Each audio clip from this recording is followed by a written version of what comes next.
Dear students and viewers, সকলকে আমার অনেক অনেক ভালোবাসা দিয়ে শুরু করতে চলেছি আজকের ক্লাস। তোমরা বুঝতেই পারছো যে এখানে লিখেছি আমি বৃত্তস্থ কোণ সম্পর্কিত উপপাদ্য, অর্থাৎ আজকে আমরা উপপাদ্য করব। আশা করি সকলে ভালো আছো, সুস্থ আছো এবং ভালোভাবে পড়াশোনা করছো, কারণ হচ্ছে সামনেই আমাদের সামেটিভ ওয়ান স্টার্ট হবে। তো যাই হোক, আহ, উপপাদ্য আমাদের থাকবেই। উপপাদ্যগুলো 34 নম্বর উপপাদ্য। কোন বৃত্তের একটি বৃত্তচাপের দ্বারা গঠিত সম্মুখ কেন্দ্রস্থ কোণ ওই চাপের দ্বারা গঠিত যে কোনো বৃত্তস্থ কোণের দ্বিগুণ। এবার আমাদের বৃত্তস্থ কোণ কাকে বলে সেই জিনিসটা জানতে হবে, এবং কেন্দ্রস্থ কোণ কাকে বলে। বৃত্তস্থ কোণ হচ্ছে কোনো বৃত্তের মধ্যে একই বৃত্তচাপের দ্বারা যে পরিধিতে যে কোণ উৎপন্ন হয় সেটাকে বলা হচ্ছে পরিধিস্থ কোণ বা বৃত্তস্থ কোণ। তাহলে আমরা চিত্রটা আঁকছি। তো উপপাদ্যে হচ্ছে আমাদের দুটো পার্ট থাকে। একটা পার্টে বলে দিয়েছে, দেখো কোনো বৃত্তের একটা বৃত্ত তো আঁকতেই হবে, একটি বৃত্তচাপের একটাই বৃত্তচাপের একটা বৃত্তচাপের দ্বারা গঠিত সম্মুখ কেন্দ্রস্থ কোণ, অর্থাৎ কেন্দ্রস্থ কোণ ওই চাপের দ্বারা, মানে ওই চাপটা দিয়েই আরেকটা যে বৃত্তস্থ কোণ হবে সেই বৃত্তস্থ কোণের দ্বিগুণ হবে। তো যাই হোক, ছবিটা আঁকলে পরিষ্কার বিষয়টা বুঝতে পারবে। এটা তোমরা কাটা কম্পাস দিয়েও করতে পারো, কাটা কম্পাস দিয়েই করবে, সঠিক গোল না হলে দেখতে ভালো লাগবে না। এবং পেন্সিল ব্যবহার করবে। আর ছবিটাই হচ্ছে মাস্ট, বুঝতে পারছো? ছবিটা আমাদের কিন্তু খুবই গুরুত্বপূর্ণ। এই হচ্ছে কেন্দ্র, এই হচ্ছে কেন্দ্র। এখন বলা হচ্ছে একই বৃত্তচাপের দ্বারা, ধরে নিচ্ছি আমরা এ পি বি, এপিবি বৃত্তচাপের দ্বারা আমরা একটা কি করব, পরিধি থেকে কেন্দ্র পর্যন্ত একই চাপের দ্বারা, একই চাপ হতে হবে কিন্তু। তাহলে এই যে এটা যোগ করলাম, এটা কি কোণ উৎপন্ন হলো? কেন্দ্রস্থ কোণ উৎপন্ন হলো। এটা এই যে নিচের যে কোণটা, এটা কেন্দ্রস্থ কোণ উৎপন্ন হলো। এবার এখান থেকেই যদি আমি ওপরের দিকে অর্থাৎ পরিধির দিকে নিয়ে যাই, একটা যে কোনো বিন্দু নিই, মনে করো হচ্ছে এখানে বিন্দুটা নিলাম, তাহলে দেখো এখান থেকে এই, আবার এখান থেকে এটা, এটা তাহলে কি উৎপন্ন হলো? এটাকে বলা হচ্ছে পরিধিতে উৎপন্ন হলো, সেই জন্য এটাকে পরিধিস্থ কোণ বলা হচ্ছে। এ সি বি, অর্থাৎ এই কোণটা হচ্ছে পরিধিস্থ কোণ, আর এই কোণটা এও বি, অর্থাৎ নিচের যে কোণটা রয়েছে, নিচের কোণটা কিন্তু উপরের কোণটা নয়, নিচের যে কোণটা রয়েছে সেটা হচ্ছে কেন্দ্রস্থ কেন্দ্রস্থ কোণ। কেন্দ্রে উৎপন্ন ব্যাসার্ধ দ্বারা বৃত্তচাপ এবং ব্যাসার্ধ দ্বারা যে বৃত্তচাপ এবং ব্যাসার্ধ দ্বারা যে কোণ উৎপন্ন হচ্ছে সেটাকে বলা হচ্ছে কেন্দ্রস্থ কোণ। আর বৃত্তচাপ বৃত্তচাপ এবং কি বলবো, এইটা এইটা যে পরিধির পরিধির একটা নির্দিষ্ট বিন্দু থেকে সে বিন্দু, এবং সে বিন্দু থেকে যে কোণ উৎপন্ন হচ্ছে সেটাকে বলা হচ্ছে বৃত্তস্থ কোণ বা পরিধিস্থ কোণ। বলছে এওবিটা হচ্ছে 2ACB হবে। তাহলে আমাদের এই কথাগুলো কিন্তু আমাদের খুব ভালো করে লিখতে হবে। প্রদত্ত, প্রদত্ত মানে স্বীকার, স্বীকার মানে কি কি দিয়ে দিয়েছে, আমরা সুন্দর করে লিখব। স্বীকারে কি লিখছি?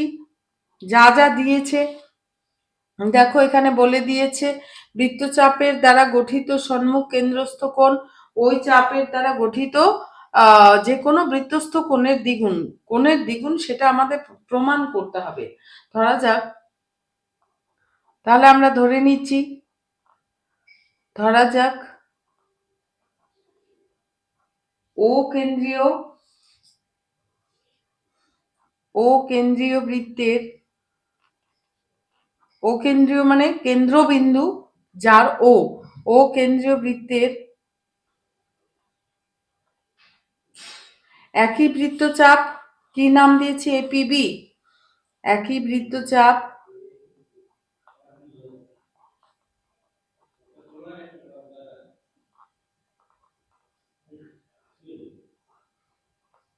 চাপের দ্বারা গঠিত কেন্দ্রস্থ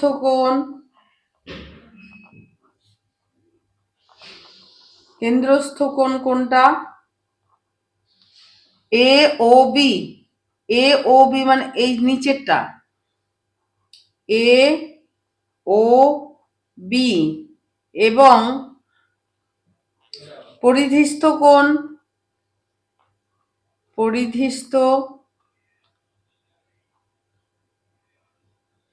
বা বৃত্তস্থ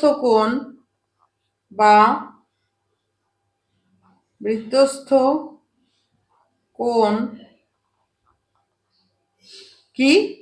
এসি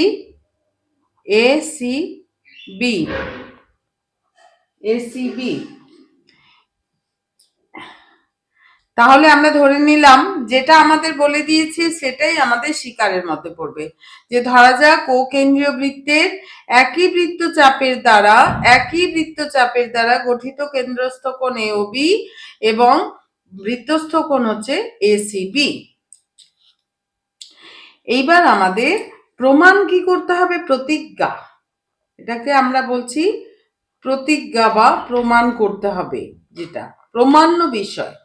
এটাও লেখা যায় প্রমাণ্য বিষয়, প্রতিজ্ঞা আমরা বলছি, প্রতিজ্ঞা বা প্রমাণ্য বিষয়। প্রমাণ করতে হবে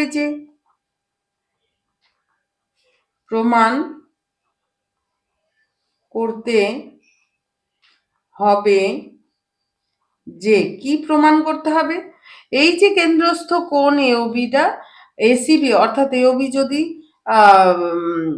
60 ডিগ্রি হয়, তাহলে এসিবিটা কত হবে? 30 ডিগ্রি। এসিবিটা কত হবে? 30 ডিগ্রি। তাহলে প্রমাণ করতে হবে যে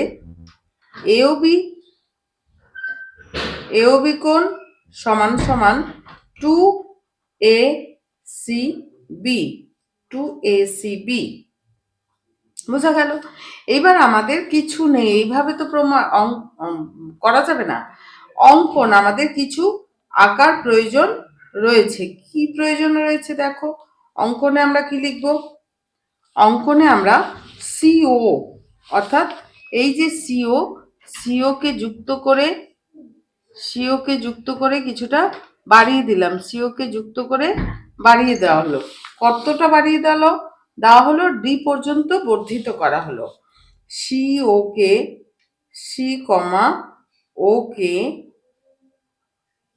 যুক্ত করে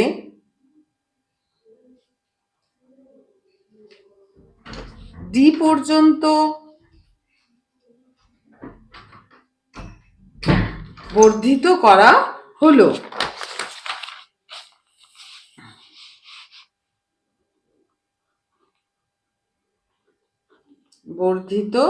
করা হলো। তাহলে আমরা ডি পর্যন্ত বাড়িয়ে দিলাম। এইবারে দেখো, এবারে কটা ত্রিভুজ উৎপন্ন হলো? এখানে দুটো ত্রিভুজ দেখতে পাচ্ছি, এওসি ত্রিভুজ এবং বিওডি ত্রিভুজ।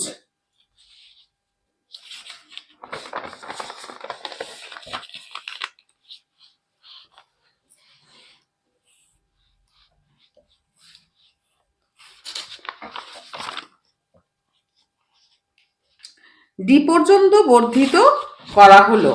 এর ফলে দুটি ত্রিভুজ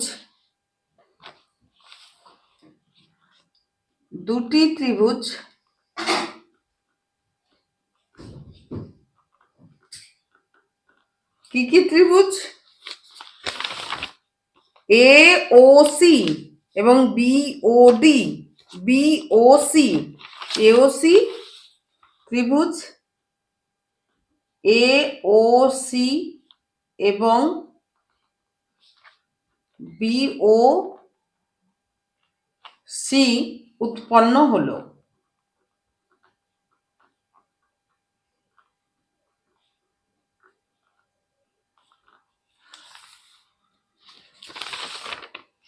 এইবার আমাদের প্রমাণ করতে হবে। প্রমাণটা খুব ঠিকঠাক করে কিন্তু করতে হবে। তো খুব সহজেই আমাদের এখানে আমরা পাচ্ছি AOC ত্রিভুজের ক্ষেত্রে আগে বের করে নিচ্ছি। AOC এবং BOC দুটো ত্রিভুজের ক্ষেত্রেই আমরা কি পাচ্ছি? AOC ত্রিভুজ AOC এর ক্ষেত্রে এবার দেখো AOC ত্রিভুজের ক্ষেত্রে কি দেখা যাচ্ছে? OA AOC মানে এই ত্রিভুজটার ক্ষেত্রে OA আর OC সমান হচ্ছে, কারণ একই বৃত্তের ব্যাসার্ধ, কারণ এগুলো ব্যাসার্ধ কি বৃত্তটির ব্যাসার্ধ 5 সেন্টিমিটার হলে এটাও 5, অর্থাৎ OAও 5 হবে এবং OCও 5 হবে। এর ক্ষেত্রে OA ইকুয়াল টু OC। কেন? একই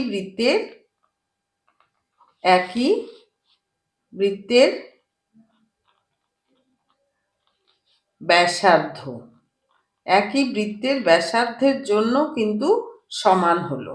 সেই জন্য এটা কি ধরনের একটা ত্রিভুজের দুটো বাহু সমান হলে তাকে কি ত্রিভুজ বলা হয়?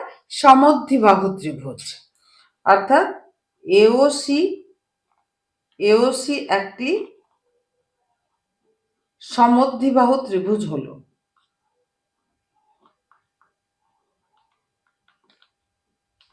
বাহু ত্রিভুজ হলো।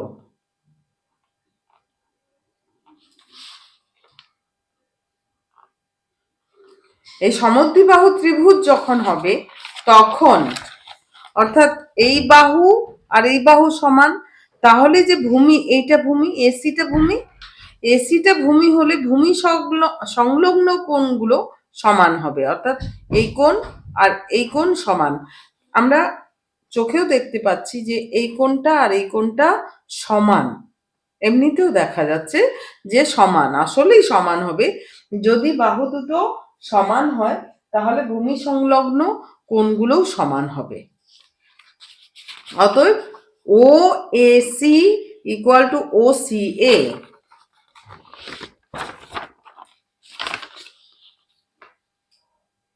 OAC ইকুয়াল টু OCA, এটা আমরা বের করে রাখলাম। দেখো এখানে আমাদের একটা মজার বিষয় যে পরিধিস্থ কোণ এইটা আর কেন্দ্রস্থ কোণ এটা, অর্থাৎ দুইটা যে ত্রিভুজ রয়েছে, দুটা ত্রিভুজের মধ্যে একটা সম্পর্কে নিয়ে আসার পর আমরা কিন্তু এখানে আসতে পারবো। আর এখন এইটা আর এটা সমান পাওয়া গেল।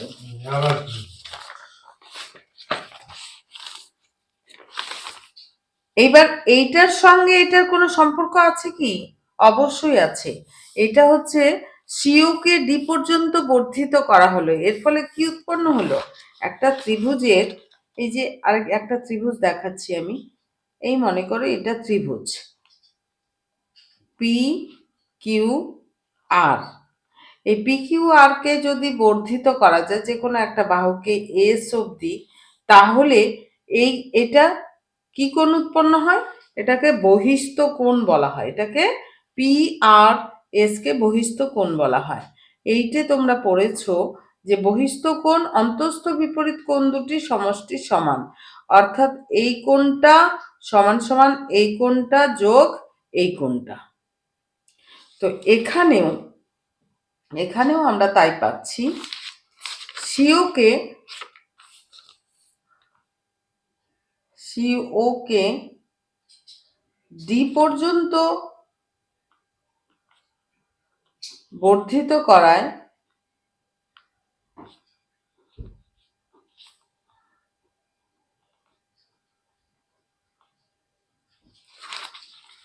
কি কোণ উৎপন্ন হয়েছে?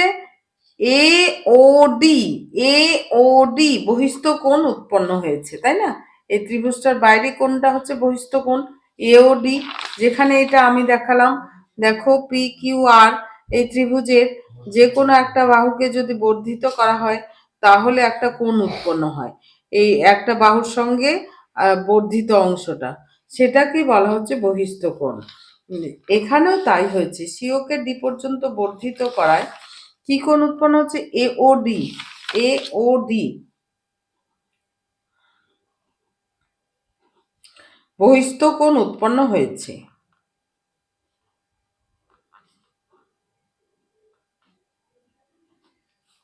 কোণ উৎপন্ন হয়েছে। তাহলে এই বহিস্থ কোণ কি হবে? বহিস্থ বহিস্থ এ ও ডি কোণ সমান সমান অন্তঃস্থ বিপরীত কোণ দুটির সমষ্টির সমান। অর্থাৎ এই কোণ, এটার বিপরীতে রয়েছে কোনটা? অন্তঃস্থ বিপরীত কোণ এই কোণটা নয়, এই কোণটা প্লাস এই কোণটা। অর্থাৎ ও এ সি কোণ, ও এ সি কোণ প্লাস ও সি এ কোণ, অর্থাৎ এই কোণটা ও সি এ কোণ। এইবারে দেখো ও A C R O C এ আমরা আগে কিন্তু সমান প্রমাণ করেছি, সমদ্বিবাহু ত্রিভুজ।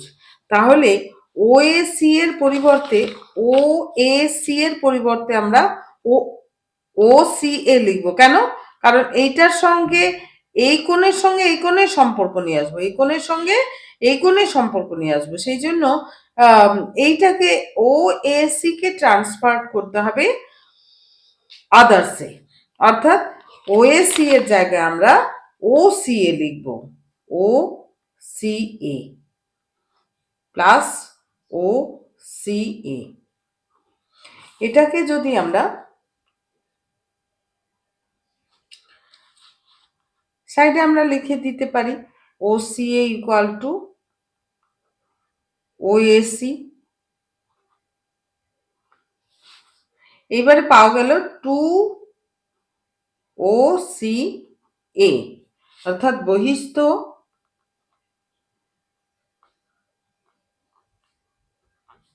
এ ও ডি কোণ, এ ও ডি কোণ সমান সমান টু ও সি এ কোণ। এটাকে 1 নং দিয়ে রাখলাম। এইবার এইবার আমাদের এই ত্রিভুজের ক্ষেত্রে আমরা এইটা ইকুয়াল টু এইটা 2 গুণ two O C A equal to A O D পেলাম। এইবার দেখো বিওসি ত্রিভুজের ক্ষেত্রে এবার বার করব। ত্রিভুজ বিও সি এর ক্ষেত্রে একই রকম করে অনুরূপে লেখা যায়, কিন্তু অনুরূপে এখানে না লিখলেই ভালো। বিওসি এর ক্ষেত্রে এখানেও কিন্তু একই রকম, O B equal to O C, O B equal to O C. অতএব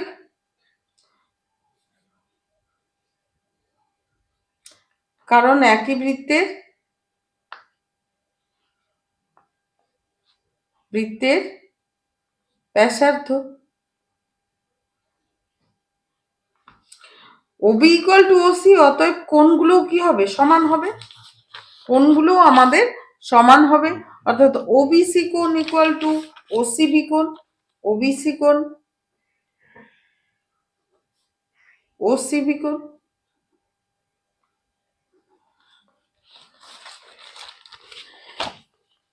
এক্ষেত্রেও কি হচ্ছে? সিও কে, এটাও সিওটা কি?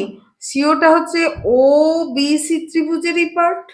এটাও তাহলে এটার বহিস্থ, এই ত্রিভুজের বহিস্থ কোণ এটা হবে, তাই না? সিও কে ডি পর্যন্ত বাড়ানো হয়েছে, তাহলে এইটাই বহিস্থ কোণ হবে।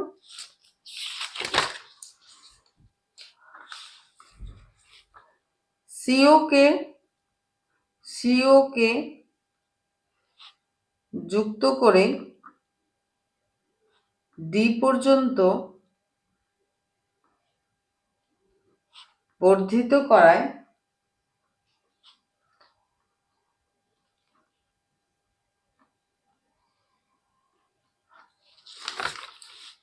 বিওডি, এখানে বিওডি বহিস্থ কোণ উৎপন্ন হয়েছে।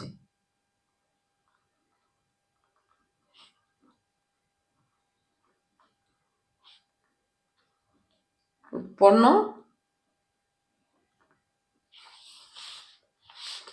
হয়েছে। অতএব এখানে বহিস্থ কোণ অন্তস্থ বিপরীত কোণ দুটির সমষ্টির সমান, অর্থাৎ BOD বহিস্থ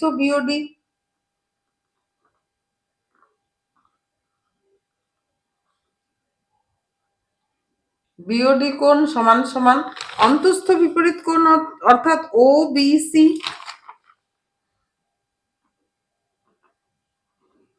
plus O C B কোণ। ওবিসি কোণ ইকুয়াল টু ওবিসি কোণ ইকুয়াল টু ওসিবি কোণ, কিন্তু ওবিসি এর পরিবর্তে আমরা কি লিখবো? ওসিবি লিখবো। ওবিসি এর পরিবর্তে, কারণ বি তে আমরা ট্রান্সফার করব না, সি তে ট্রান্সফার করব, ঠিক আছে? ওবিসি এর পরিবর্তে ওসিবি কোণ প্লাস ওসিবি কোণ, অর্থাৎ 2OCB কোণ। এটা 2 নং। তাহলে 1 নং ও 2 নং যোগ করে পাই, যোগ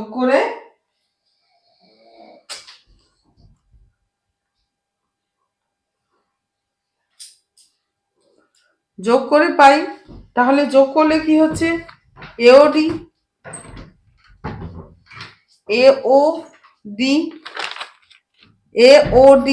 প্লাস বিওডি সমান সমান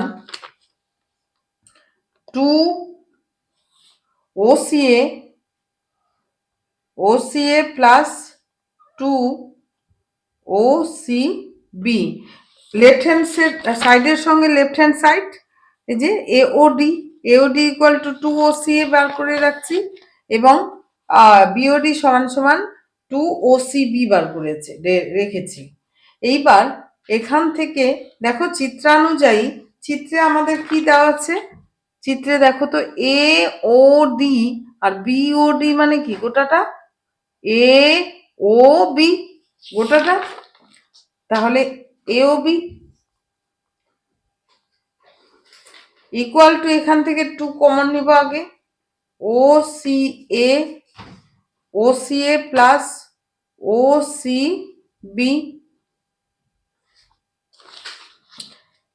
এবার দেখো ওসিএ এইটুকু কোণ আর ওসিবি এইটুকু কোণ, আসলে টোটাল কোণটা এসিবি। চিত্রানুযায়ী 2ACB এওবি সমান সমান অর চিত্রানুযায়ী। তা যদি আমরা লিখে দিই ভালো হবে, চিত্রানুযায়ী। তাহলে এটাই তো আমাদের প্রমাণ বিষয় ছিল, এই যে এওবি সমান সমান 2ACB। তাহলে আমরা এখানে বলতে পারবো এটা কেন্দ্রস্থ কোণ, কথাটা ভাষাটাও লিখতে পারি, কেন্দ্রস্থ কোণ বৃত্তস্থ কোণের সমান, কোণের দ্বিগুণ। প্রমাণিত।